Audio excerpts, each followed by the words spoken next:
Hi everyone, thanks so much for being here. My name is Kat and I make houseplant videos here on Good and Planty. If you just want to absolutely love this video, please consider liking it, commenting, subscribing, or following me on Instagram. All of these things help me grow my channel like a plant. As you can probably tell from the title of this video, today we are going to be talking about what EPIPREMNUM are and how to take care of them. EPIPREMNUM is a hard word for me. We're gonna be talking about light, water, humidity and temperature, fertilizer, propagation, soil and repotting, all that good stuff. I will put time codes on the screen if you want to jump to the section that you are most interested in.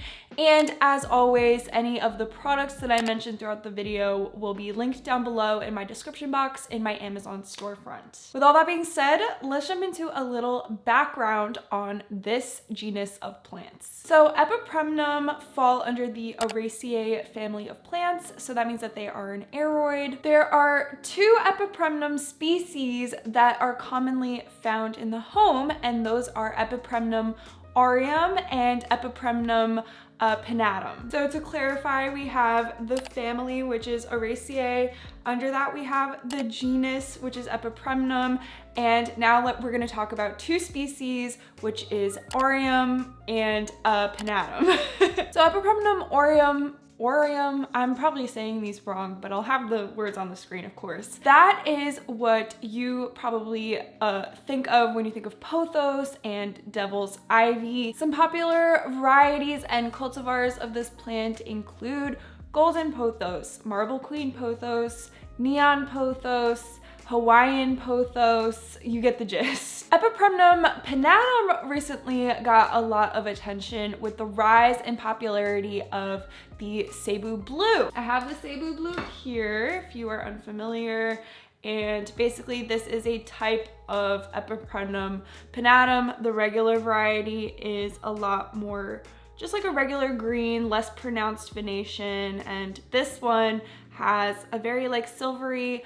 blue color, which is honestly very comparable to the philodendron silver sword if you are more familiar with that plant, but that philodendron are a whole other genus. There are some plants that are commonly confused to be pothos, and that includes a couple heart-leafed philodendrons as well as a few scindapsus. Honestly, sometimes they're even labeled as pothos in nurseries, which is really misleading and confusing for consumers. Just to clarify, if you see heartleaf philodendron and a few different scindapsus that have pothos in the name, those are actually plants that belong to very separate genus, so philodendron and scindapsus, as I said. They do not fall under the EPIPREMNUM umbrella. EPIPREMNUM are also toxic according to the ASPCA, so just make sure that you're keeping them away from any pets or children, you know, anyone that's gonna snack on these plants. As I'm sure you know, these plants are typically considered to be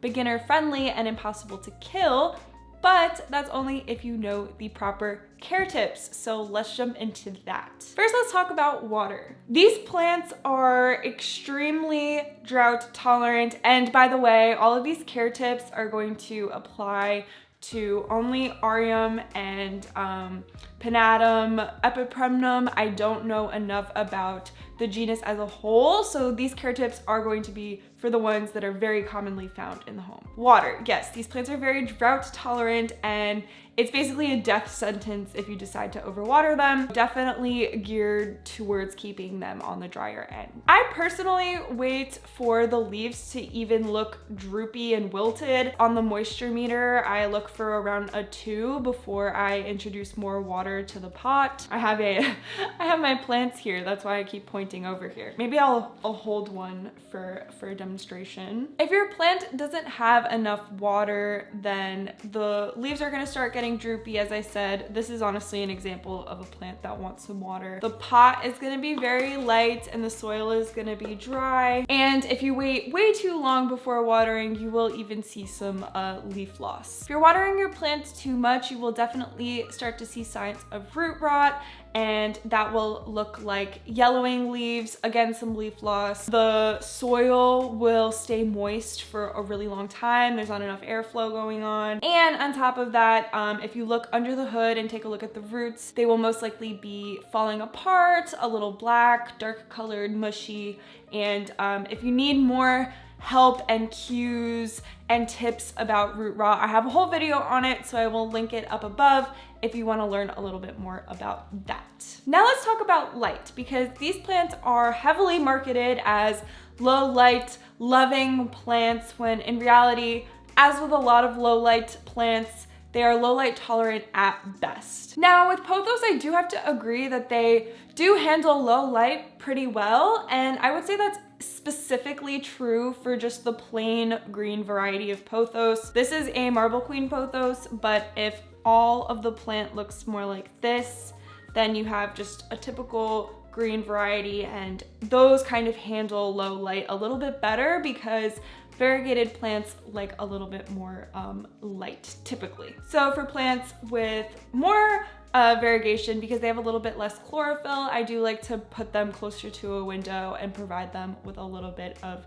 brighter light. So bright indirect light is ideal, but medium, maybe low light is okay for some pothos. They are super adaptive, so I do have pothos in both southern facing windows, which is like maximum exposure, and then I also have some plants in my northern facing windows, which actually gets the least amount of natural daylight throughout the day in the northern hemisphere. If your plant is getting too much light, you will see some signs of burning foliage. So the leaves will probably look very, very bleached out, losing that green color, and it's like getting either very white or light yellow. You might even have some burnt spots here and there, and definitely some leaf loss. If your plant isn't getting enough light, which can still happen with pothos, you will notice that the space between the nodes will get fairly long and the plant will have a leggy look. Also, the leaf size will start to get smaller as you kind of let the vines grow out. And then on top of that, you will most likely see a decrease in variegation. Humidity and temperature. These plants are super, super easy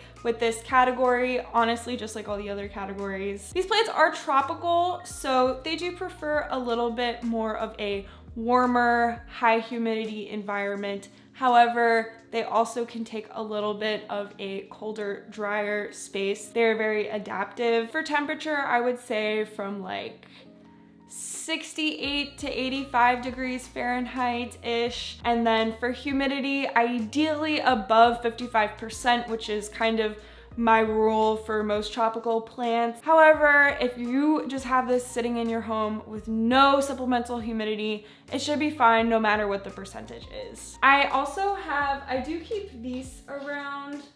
They're the Therm Pro little readers, and it does tell me the humidity percentage and the temperature of my room. So I do sprinkle these throughout my house just to kind of keep tabs on what the environment is like for my plants, but that's a little bit extra. You don't have to do that, especially for a plant like pothos. However, that being said, I don't recommend putting this plant anywhere near hot or cold draft.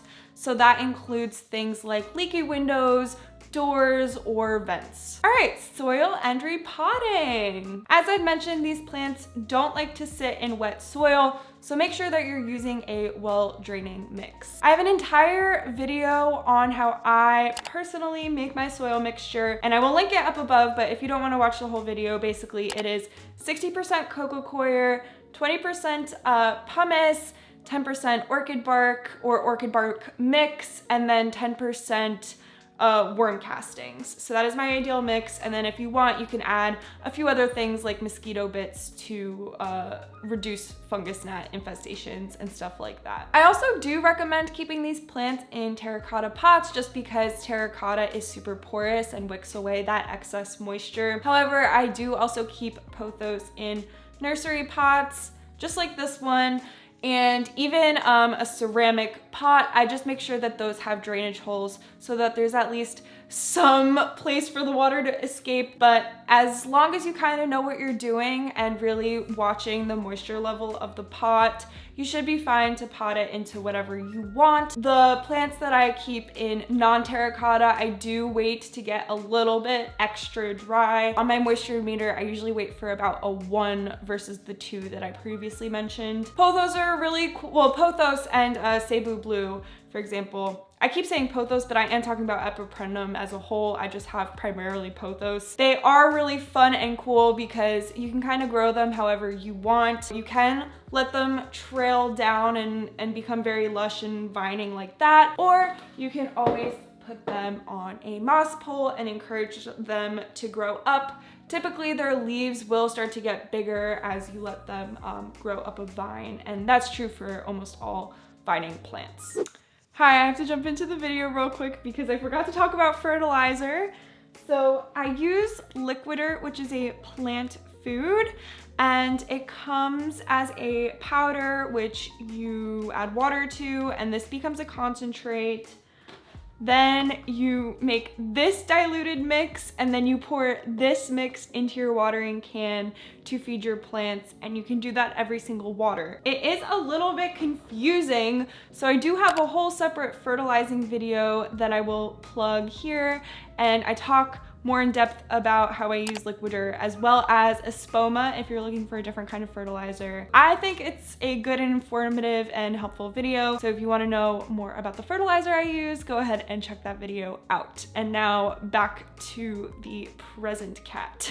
Lastly, I want to talk about propagation, which is so easy with these plants. This isn't going to be stressful at all. Basically, the key here is to find your node and just cut below the node on the mama plant. You can either do a 1 node cutting or a 2 node cutting and then take off the leaf at the bottom if you want a little bit more of a clear, direct, exposed node. Personally, I don't really see a difference between the two, so it's whatever you want to do. Then you kind of have a few different options for your propagating medium. If you want to put the cutting in water, that's a really easy method. You literally just stick the propagation that you just took in a jar of water and change out that water weekly and just let the roots grow out. The other option is using either sphagnum moss or perlite, which they're very different mediums, but they work pretty similarly. You just need to keep the cutting on that moistened growing medium.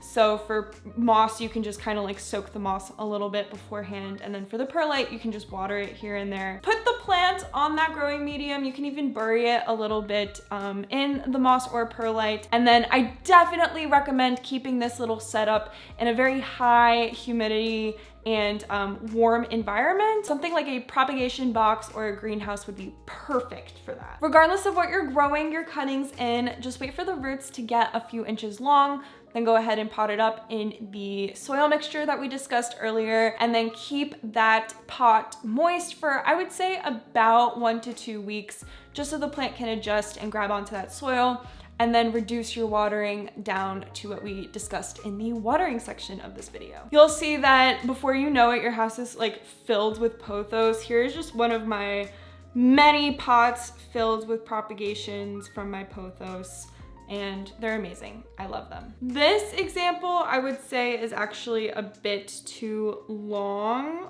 Like, I wish I repotted this earlier. I just kind of like what it looks like in the water. But yeah, this would be a plant that is definitely good to go in soil. It might actually have a hard time transferring over. So I would say maybe like at here for this cutting is a good time. I don't know how well you can see that. Like just a few inches like that. All right, and that is it for EPIPREMNUM. Thank you all so much for watching. If you have any questions about anything I talked about today, please feel free to comment it down below and I will do my best to answer them. Please subscribe to my channel if you are already and you want to see more planty content from me. If you enjoy my videos and want to support me a little extra, I also offer memberships now where you can get access to bonus content, free plant consultations, and much more. I really appreciate you watching, and I will see you in my next video. Bye! Huge thank you to all of my members. Thank you to O'Neill, Val, Celine, Audrey, Lacey, Heather, _B, Jacqueline, Linda, Michaela, Brooke, and Laura. You are all the best. Thank you all so much for being members, and I will see you in the next video.